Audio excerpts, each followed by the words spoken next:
Something pretty weird happened to me today.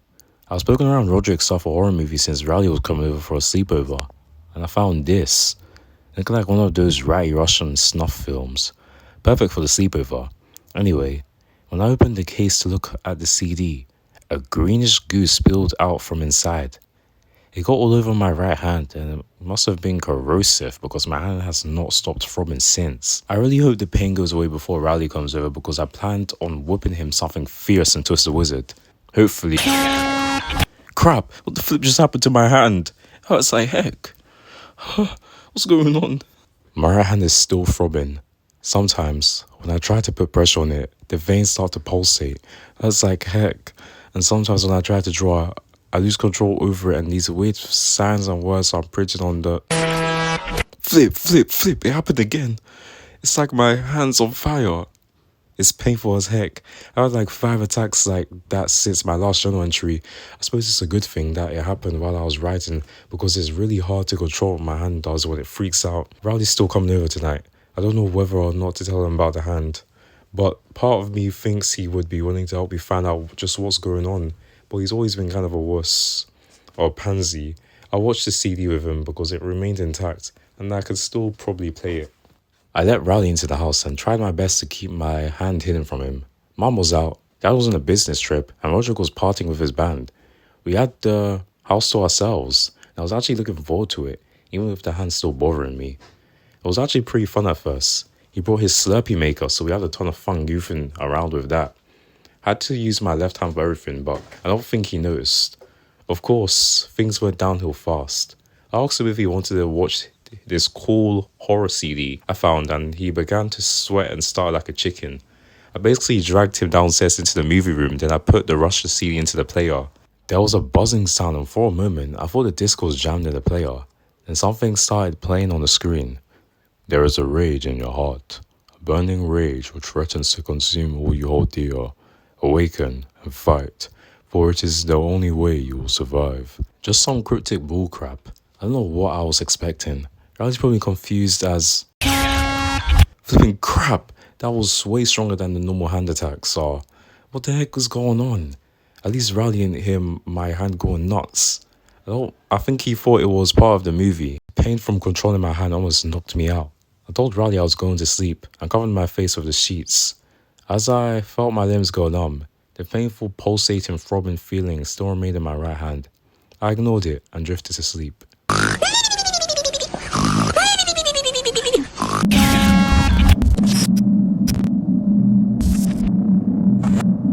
Riley was dead when I woke up.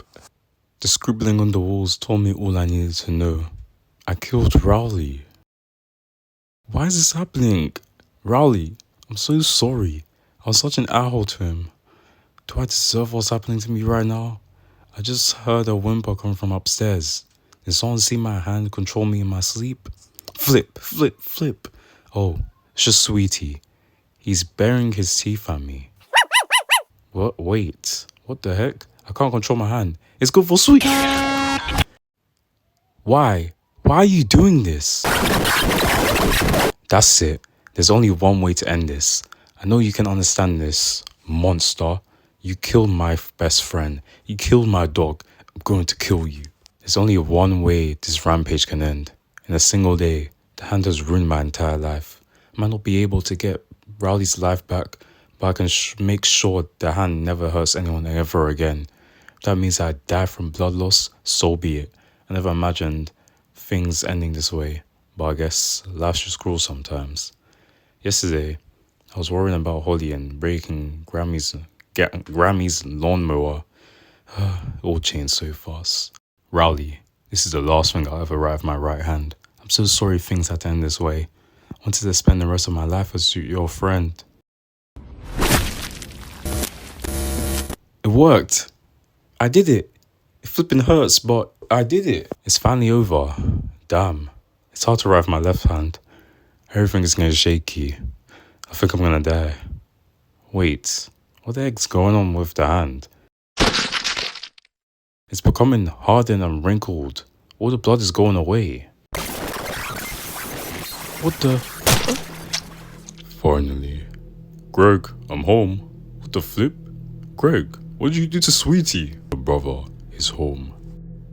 No, please, I'm sorry. More. Greg, what happened to Greg? There is a rage inside my heart. The parents remain. Roderick, no! Oh my goodness, my baby, my son. Where's Manny? Greg, help! Someone please! Roderick, I'm so sorry. Why? Why? I've done it. Every one of their lives snuffed out. Forgive me. Bubby? Oh my goodness, Manny. Bubby? Why am I still alive? What have I done? Everyone I love is dead. I killed them. Except for one. What happened to Mom? Why is her neck like that? So she's sleeping. Manny, I love you. There's only one left, and I'm so sorry. It's really happening. I'm really going to die. My whole life has been comedic suffering. I know I'm going to heaven, Manny. I've already been to heck. My life is over. Was it a gift? Was it a curse? It's just nothing ever turns out good. I don't want to suffer anymore. Manny, please, live a good life, free from the curse of our family. I love you, now and forever. Goodbye. It's been 15 years since my brother unalived himself and his entire family. I'm 18 now. The family massacre was the worst thing to ever happen in Plainview. When the news broke, the entirety of the town cast a shadow on our family.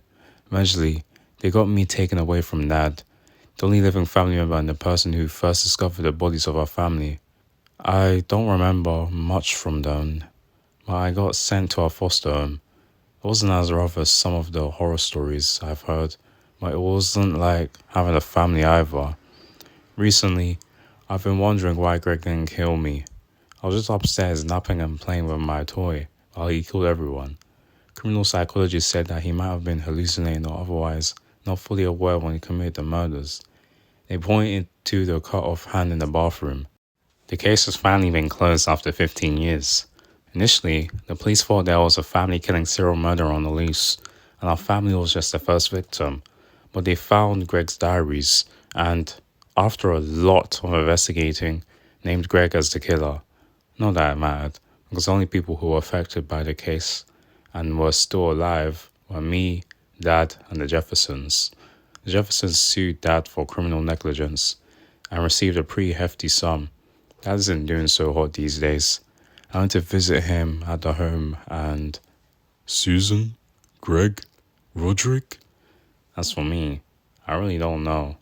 I kind of feel like I should have died 15 years ago. Greg's journals are finally being released now that the case is closed. I plan on reading them all. I've read all of my brother's journals. Come to think of it, the police never found a reason to why Greg cut off his hand. They just chalked it up to a temporary state of insanity. Why the heck did they hide the journals for 15 years, including the ones with real-life testimony about the hand? I have to find out. There's a small chance that my brother was overtaken by something else, and it tricked him into killing our family and confessing in the journal. I hope it's true.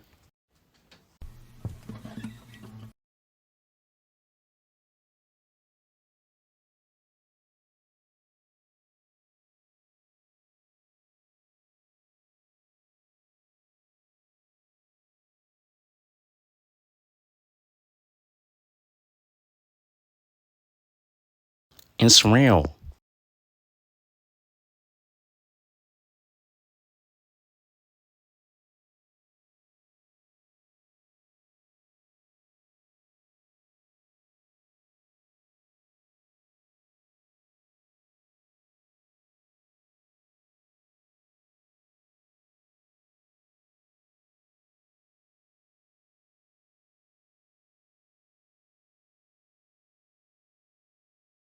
Daddy, what's happening? We've tried to think about every other possibility, Frank, but I'm sorry. It looks like a murder unaliving by your son. The state is going to have to seize Manny, Frank. We already thought the environment was unstable, but alcoholism? Really?